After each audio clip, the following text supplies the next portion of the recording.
Café ruim, gente. Café gelado não dá, né? Fala, galerinha do xadrez, tudo beleza? O que vocês acharam? Ué, café gelado, vocês acharam que tava rolando alguma outra coisa aqui? Não, pô, vocês são... Torçam por mim, torçam por mim, que é isso? Galera, fala, galerinha do xadrez, tudo beleza? Rolando aqui esse torneio super especial, que é o Casablanca. Casablanca 2024, com o Magnus Carlsen e Hikaru Nakamura, grandes jogadores. E aqui a gente tá, então, em cima de partidas históricas. Teremos Magnus Carlsen, vamos mudar a foto aqui do Carlsen. Ó, Rafa, você tá chique aí, viu? Carlsen contra Anand e teremos também o Nakamura jogando contra o Amin Basen. Os dois jogadores vão jogar a abertura dessa partida que foi jogada no Mundial entre o Alexander Alekhine, o Alekhine e o Max Euwe. É uma partida interessantíssima que a gente vai ver agora, e a questão que a gente vai mostrar é, meus amigos, isso daqui será uma partida rápida, de 15+10 do Carlsen e de 15+10 aqui do Naka. Será que eles vão ter uma precisão maior do que o Alekhine e o Max Euwe jogando Mundial partida pensada? Olha aí o desafio, hein? Porque quando a gente fala de precisão, uma parte é o estudo de abertura, a outra é o jogador mesmo, né? Será que o xadrez evoluiu? Vamos dar uma olhada nisso. Enfim, aqui a gente começa nessa partida aqui do Alekhine. Ele tem as peças brancas, a gente tem essa defesa francesa que é super agressiva. Aqui a gente vai ver com essa variante aqui, é a Vinaver. A variante Vinaver com bispo B4, A3, bispo toma, peão toma. Tivemos aqui peão toma no centro, a dama vem para G4, essa variante é ardida demais. Cavalo F6 convida a captura. Temos aqui dama toma recuperando o material. E depois de torre G8, dama em H6 e aqui as pretas atacam o centro com C5, dando liberdade para a dama poder jogar e tudo mais. É assim que vai ter essa partida. Já vamos colocar já na posição também, ó, do Anand aqui de brancas, jogando contra o Carlsen, tá? Vamos colocar na mesma posição aqui. É o lance 8. E aqui para não passar de 1 por 1, já vamos pôr direto aqui também o lance C5. Então as três telas estão aqui na mesma posição, tá bom? E aqui vamos ver, na partida aqui do Alekhine, ele seguiu com cavalo em E2, dando suporte no centro, já protegendo aqui em C3, ok? Faz bastante sentido esse lance. Cavalo veio desenvolvendo, o cavalo veio para G3, torre G6, dama atacada voltou, o cavalo perseguiu a dama mais uma vez, e aqui cai o peão central, cai o peão de C3, a dama volta para atacar, o cavalo escapa e o bispo finalmente desenvolve. E o Max Euwe traz a dama para o jogo com pressão no peão central. C3 protege, temos trocas no centro, o cavalo vem para o jogo. E aqui bispo H5 foi jogado pelo Alekhine, o melhor lance da posição. A torre atacada sai e o bispo volta para F3. Seguimos com dama G6, propondo a troca de damas. E também com uma pressão aqui na coluna G. Bispo em E4, evita as trocas. F5 agressivo, o bispo sai. E aqui rei F8. Caraca, animal, né? Esses caras jogam muito. Melhor lance, rei F8. Sai do centro. Temos aqui o lance A4, contra-jogo na ala da dama. Torre passa para outra ala. Roque coloca o rei em segurança. O bispo finalmente desenvolve. A outra torre vai jogar. E aqui temos bispo cheque. A5 era bem forte aqui, hein? A5 era o lance. Vemos que o Alekhine era, apesar de um dos grandes jogadores, um dos maiores da história, também tinha os seus momentos ali de não achar os melhores lances. Seguiu com o bispo A3 ainda assim, né? A gente tá falando com uma precisão de computador e tudo mais. Mas vamos ver, pessoal, porque a abertura já foi, né? Depois a gente vai ver quem tem, né? Comparar essas precisões aí. Que é uma curiosidade, né, do mundo do xadrez. Será que além dos estudos de abertura, os seres humanos também evoluíram no cálculo, na sua e tudo mais? É interessante a gente observar isso. Rei G8, A5 ataca o cavalo, mas aqui agora a confusão. Torre C3 jogado pelo Max Euwe, acho que é Euwe, holandês, o Euwe. Atacando aqui o cavalo tá atacado, mas ele tá atacando aqui a dama. Dama vem pra B1 e agora cavalo A4 foi jogado.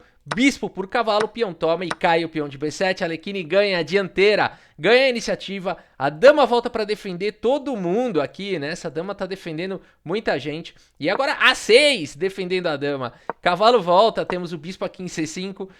Cortando a conexão da torre com a dama, botando pressão pra cima do cavalo, mas aqui o Euwe vai pro contra-jogo com F4, cavalo pula pra F5, o rei H8 foi jogado, cavalo E7 atacando a dama no limite vem pra proteção aqui, e agora bispo por B6 foi jogado, também era possível trazer aqui a torre pro jogo, bispo toma, e aqui bispo C6 foi jogado pelo Euwe, lance intermediário defendendo a torre, e aqui então cavalo por C6, e torre G8, que confusão, né? Se a gente for olhar o material, O Alekhine já tem bastante material a mais, mas agora ele tá lidando com esse ataque monstruoso de checkmate. O que fazer? Só tem um lance bom, somente um. Qualquer outro lance perde. Aqui tem que jogar esse lance cavalo E5, qualquer outro vai perder. G3 aqui tá levando dama H3, cara. Olha só que posição, que partida interessante, né? Que jogadores perigosos. Olha esse Max eu. E agora aqui já não dá mais, porque tem torre de G por G3, ó. Aí vai sacrificar tudo aqui. O Guiri conhece essa partida aqui. É a partida preferida do Guiri, é essa variante aqui, onde as pretas com 14 de material a menos conseguem aqui o empate por cheque perpétuo. Cai lágrima do Guiri aqui. Mas, meus amigos, o Alekhine encontrou o único lance da posição. E agora, torre G7 atacando a dama foi jogado. Dama cheque. A torre voltou para cobrir. Aí tivemos aqui uma confusão, ó, cavalo G6. Caraca, vai jogar a vitória fora, Alekhine. Por que você fez esse lance, Alekhine? Não faz nenhum sentido. Aqui, também já é difícil achar um lance aqui, né? A dama ficou meio presa, né? Caramba, Alekhine, como é que você conseguiu fazer isso? Mas aqui o computador fala que tinha que tomar, ó. Tinha que fazer isso aqui, sacrificar a dama e apostar nesse outro peão. Mas é perigoso tudo isso aqui, hein? Cara, não vai ter perpetinho aqui, não? Ah, cavalo G6 é pra evitar as linhas de perpétuo, entendi. Aqui teria que ter esse cavalo G6 de qualquer maneira aqui. Esse torre por G6. Qual a diferença aqui? F por G3. Ah, agora aqui tá defendido, né? Que loucura, galera. Que loucura. Eu acho que o Alekhine, com medo desses perpétuos aí, jogou esse lance cavalo G6, mas aí agora a torre por G6 foi jogado. Dama por F4, conseguiu salvar a dama, né? E aí segue o jogo. Não é que o Max eu conseguiu aí um contra-jogo. Mas dama cheque, de qualquer maneira o Alekhine conseguiu uma linha aqui, onde ele ficou com certa vantagem. E nessa posição, com alguns peões a mais, o Max Euwe abandona aqui a partida. Abandonou porque não dá mais. Vamos puxar aqui o relatório e vamos ver qual foi a precisão aqui dos jogadores, né? Altíssima, altíssima. 86.8 aqui pro Alekhine, 81.7 pro Max Euwe. O Alekhine de fato nunca ficou pior nessa partida, a gente vê aqui no gráfico, né? E realmente, olha só, né? Apenas um erro, 5 imprecisões pro Alekhine e já foram 5 erros aqui pro Max Euwe, né? Posição muito difícil, ele acabou não encontrando os melhores lances. Muito bem, meus amigos. Agora, eu fiquei meio vesgo assim, porque será? Eu tava olhando uma mosquinha voando aqui. Não sei se a câmera pegou isso, mas deve ter ficado engraçado. Meus amigos, vamos agora olhar a partida entre Magnus Carlsen, entre Anand e Magnus Carlsen. Anand com as peças brancas. Na partida do Alekhine, ele jogou cavalo E2 e aqui também. Carlsen, cavalo BD7, cavalo veio para G3, dama em A5 e agora o bispo protege aqui em D2. Já temos uma partida diferente, como se joga mesmo de maneira mais moderna, né? O Anand aqui poderia voltar a dama para casa de E3, mas preferiu jogar com peão toma. Magnus Carlsen segue com torre G6, perseguindo a dama volta. E aqui cavalo por C5 protege o peão central. A Anand segue com bispo E2, desenvolvendo, cai o peão de C2, roque, coloca o rei em segurança. E o Carlsen traz o cavalo aqui e ataca a dama vai lá pra casa de D6, que confusão. O Anand sacrificou o bispo? Não, na verdade ele tá atacando aqui também o cavalo, temos trocas. Cai mais um peão, por enquanto o Magnus Carlsen tem 2 peões a mais. E aqui bispo C4 mantém as peças no jogo. Aqui bispo D7 foi jogado pelo Carlsen e o Anand já recupera um pouco de material com o cavalo por E4. A dama agora está atacada.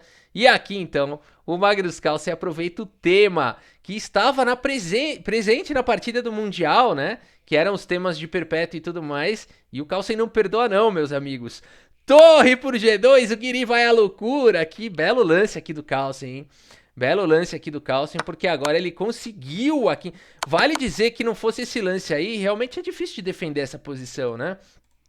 Por exemplo, um outro lance que a gente poderia pensar é dama em F3, né? Aproveitando aqui a cravada do peão, mas bastante confuso, porque todo tipo de ataque tá chegando aqui, é meio difícil, né? Sobreviver nessa posição. Então o Carlsen vai para essa continuação mais concreta, vamos ver se tem perpétuo mesmo. Aqui rei H1 vai levar mate, dama F3 seguido de dama G2 mate, por isso o rei G1 foi jogado. Mas agora também é possível jogar com dama F3 e as brancas vão ter que tentar encaixar um perpétuo. Mas o Magnus Carlsen conseguiu já ele mesmo forçar o empate aqui com cavalo cheque. E aqui então, perpétuo, empate aqui do Magnus Carlsen. Vamos ver aqui a precisão, mas deve ter sido monstruosa porque foi um empate com poucos lances, né? Vamos ver aqui. o relatório do chess.com. E olha só, o que é isso? Olha a precisão desses caras, meu. 97.3 pro Anand, 96.9 pro Carlsen, com lance brilhante. O Anand, lenda, né? Lenda, cometeu apenas 2 imprecisões, nenhum erro. O Carlsen cometeu nenhuma imprecisão e um erro. Foi uma partida mais precisa, realmente, do que a partida do Alekhine contra o Ewe. Só que foi uma partida com menos número de lances. Não sei se dá pra comparar ou não. Enfim, tá aí a precisão desses caras. Precisamos de mais dados. Qual foi o lance brilhante aqui? Ah, torre por G2 foi legal, hein? Torre por G2 aqui do Magnus Carlsen foi um belíssimo de um lance. E agora a gente vai olhar aqui a partida, então, entre o Amin Basen e o Ricardo Nakamura. Vamos lá, mesma situação. E aqui a gente não teve o lance cavalo E2. E sim, o Amin Basen vai para um lance diferente aqui já, peão toma. Torre G6, dama atacada, volta. Dama vem para 5. Nakamura coloca pressão aqui no centro, talvez com as ideias de A4. Vamos ver. Torre B1 foi jogado, cavalo vem para D7 com pressão em C5. Cavalo E2 e aqui o Naka recupera o peão. Temos trocas. Bispo vem para E3, cavalo atacado, B6. Faz a proteção do peão da coluna B. Faz a proteção do cavalo, dá liberdade para o bispo poder jogar. Cavalo F4 foi jogado pelo Amin. Torre atacada, volta em segurança. Bispo cheque, bispo cobre. E aqui então o Amin captura o cavalo, o bispo por C5 foi jogado, B por C5 simplesmente recupera a peça. Temos trocas agora em D7, bispo toma, cavalo toma e Roque coloca o rei em segurança. E o Nakamura já traz o rei pro jogo, rei E7 foi jogado, torre na coluna E, torre B8, perdão, por que eu falei F5? Aqui, acho que eu imaginei aqui, né, que ia jogar um F5 aqui, acho que F5 direto não é bom, né, tá levando uma torre na sétima, o que não, F3 aqui. Olha o entendimento dos caras, meu, F3. Por isso aqui, seguiu com torre atacando a torre. Quer dizer, é uma maneira mais sutil de defender o peão. Porque tem temas de checkmate na fileira do fundo. Por exemplo, aqui, ó, que legal, eu vou ganhar esse peão. E leva mate, né? Aqui tem torre cheque, seguido de torre checkmate. Então não dá pra ganhar o peão, por isso, bela defesa do Naka, muito melhor do que o lance F5. A partida segue com torre B3 e agora sim F5 foi jogado, de qualquer maneira.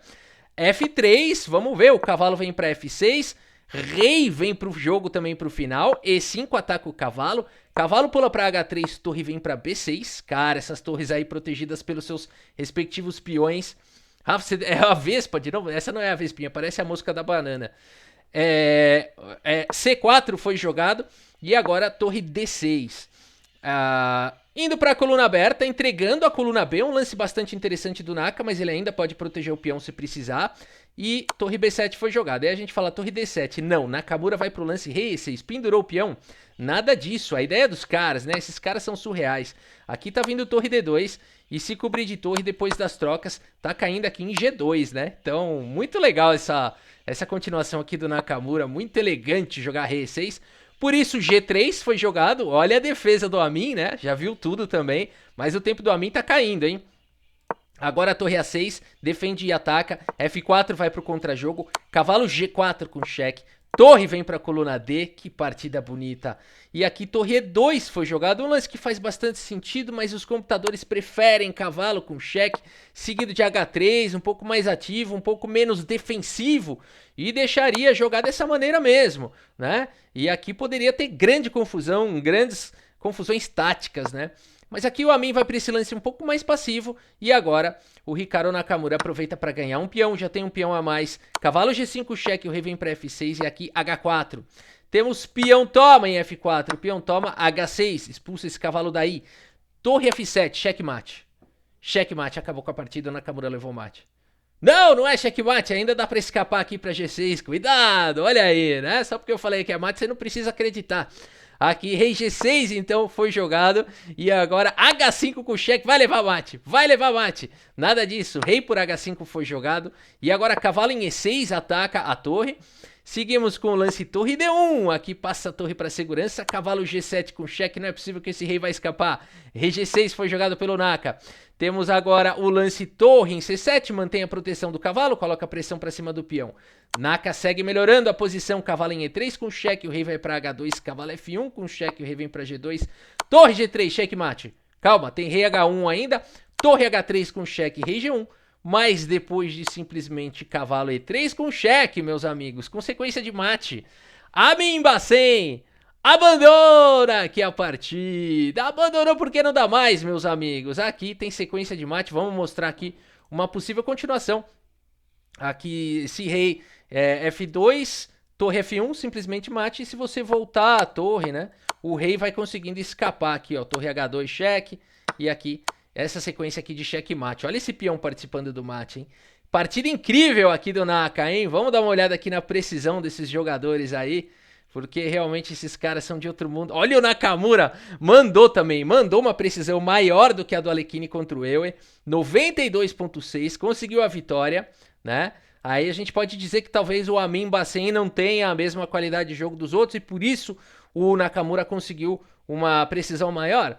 Eu concordo com vocês que é difícil tirar conclusões a respeito, né, da qualidade do jogo de hoje em dia com a qualidade do jogo do passado com tantas variáveis envolvidas, né? A análise sempre que a gente vai aprofundando é muito mais complexo do que a gente pensa, esse tipo de comparação. Mas Hikaru Nakamura jogou a abertura com exclamação, meio jogo com exclamação e o final também exemplar. Belas partidas aqui desse torneio incrível que tá rolando. A gente segue cobrindo as demais partidas aí. Espero que vocês tenham gostado aqui da partida e do vídeo. Muito obrigado pela sua audiência. Um grande abraço para todos vocês e até a próxima. Valeu!